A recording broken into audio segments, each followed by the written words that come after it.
mes amis, and welcome to Titli's Busy Kitchen with me, Titli. Today I'm going to get the flat pan out and bring you a specialty from northern France. They're wonderful buckwheat pancakes called Galettes de Bretagne.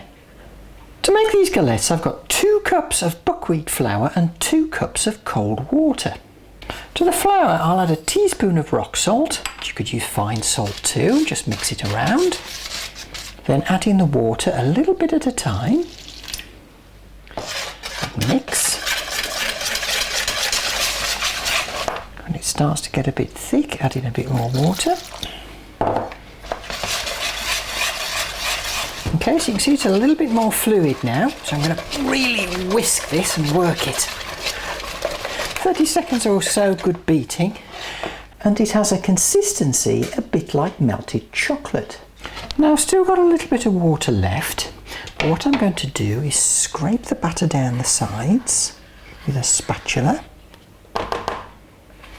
pour the remaining water on the top, and then I'll pop it in the fridge for at least an hour. Now when it's sat and settled a bit, we'll beat the excess water in. Now it's nice and smooth, but it's a bit too thick. So I'm going to add in a little bit more water and beat that in. And keep adding water a little bit at a time until you get a nice, really fluid batter. And what you want is a really fluid batter that doesn't leave trails when you dribble it. Now I've got a nice hot pan here. I'm very carefully just going to wipe it over with a piece of kitchen towel that's got some vegetable oil on it. Then I'll ladle on some galette juice and run it around the pan.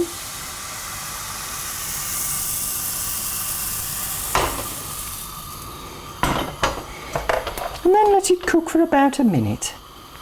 Now pretty soon it'll start to lift up around the edges. Just use a thin spatula to help that process. Then very carefully take the galette, turn it over and cook it on the other side for about 20 to 30 seconds. Then transfer it onto a plate. Quick wipe again, and on with the next one. Now if you've done this properly, you end up with about 10 galettes. They'll be very soft and pliable. You should be able to fold them into quarters like that. They won't crack and they shouldn't be dry. Now if it's the first time you've made buckwheat pancakes, you've probably thrown most of them in the bin. Schoolboy errors include having the mixture too thick so it doesn't run around the pan, and not having the pan hot enough so it dries and cracks before it cooks. But once you've made the pancakes, you need to have a filling to go with them, and like a pizza or any savoury pancake, it's pretty much up to you what you put in it. I'm going to show you how to make a very traditional version called a Galette Complète. I've got some grated cheese here. This is Emmental, Gruyère's good too. I've got some cooked meat. This happens to be turkey ham, and an egg.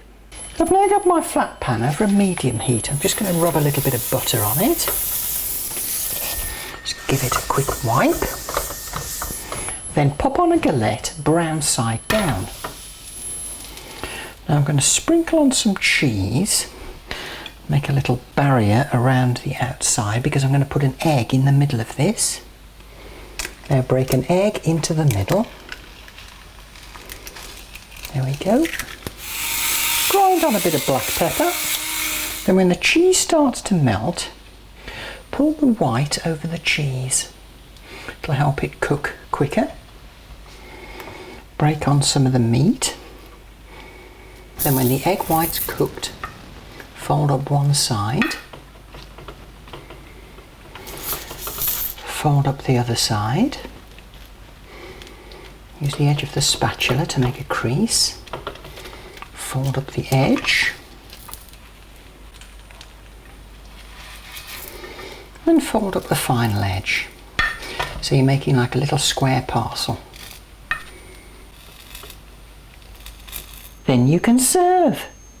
Whatever you put in your galette, the inside should be cooked and the outside should have a little crunch to it. Now there are other versions of the batter recipe which include egg and milk, but I've just shown you the very basic version. Don't forget to subscribe to this YouTube channel and visit my website titlysbusykitchen.com and follow me on Facebook and Twitter. Now I'd also like to point out that no alcohol was used in making these galettes. It may seem a superfluous thing to say, but there are some people who need that kind of information all the time. Join me next time in Titli's Busy Kitchen with me, Titli Nihan. Until next time, Goeie Hafiz.